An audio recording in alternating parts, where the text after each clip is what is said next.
নজর রাখবো পরবর্তী সংবাদে। বাংলাদেশে সংখ্যালঘুদের উপর আক্রমণ চলছে এবং তার পাশাপাশি পার্বত্য চট্টগ্রামকে অন্তর্ভুক্তি, ত্রিপুরার অন্তর্ভুক্তির দাবি জানিয়ে চাকমা স্টুডেন্ট অ্যাসোসিয়েশন আজকে বৈঠকে সামিল।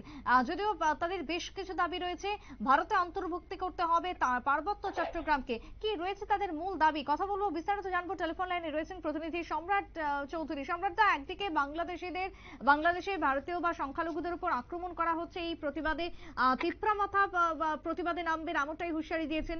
অন্যদিকে দাঁড়িয়ে চাকমা স্টুডেন্ট অ্যাসোসিয়েশনের পার্বত্য চট্টগ্রামকে ভারতে অন্তর্ভুক্তির দাবি, কি রয়েছে তাদের মূল বিষয়বস্তু? একদম সুপ্রীতি, আজ একটি সাংবাদিক সম্মেলন করে ত্রিপুরা চাকমা স্টুডেন্ট অ্যাসোসিয়েশন নামে একটি সংগঠন পার্বত্য চট্টগ্রাম যে এলাকাটি রয়েছে সেই এলাকাটিকে ভারতবর্ষের সঙ্গে অন্তর্ভুক্ত করার দাবি করেছে। তাদের এই দাবির মূল কারণ হচ্ছে, আমরা জানি গতকাল পার্বত্য চট্টগ্রামের খাগড়াছড়ি এলাকাতে কিছু দুষ্কৃতীরা তাদের সেখানকার যে সংখ্যালঘু চাকমা, মগ এবং মানে মূলত বুদ্ধিস্ট চাকমা এবং মগ, তাদের উপর হামলা চালিয়েছে এবং এই হামলায় প্রায় ৬৭ জন আদিবাসী আহত হয়েছেন। একজন ছাত্র তার প্রাণ গেছে এবং প্রচুর বাড়িঘর দোকানপাট লুট করা হয়েছে, ভাঙচুর করা হয়েছে।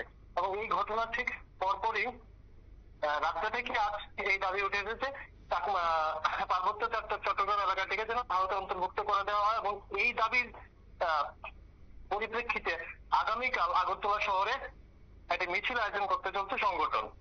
সুপ্রীতি, একেবারে তাই, ধন্যবাদ তোমার সম্রাট দা। অর্থাৎ আগামীকালকে চাকমা সংগঠনের পক্ষ থেকে একটি মিছিলের আয়োজন হবে এবং সেখানে পার্বত্য চট্টগ্রামকে ভারতে অন্তর্ভুক্তির দাবি তারা জানাবেন, তারা তুলে ধরবেন। সেই মিছিল থেকেই তাদের দাবি। ছোট্ট বিরতির পর ফিরে আসবো, সঙ্গে থাকুন।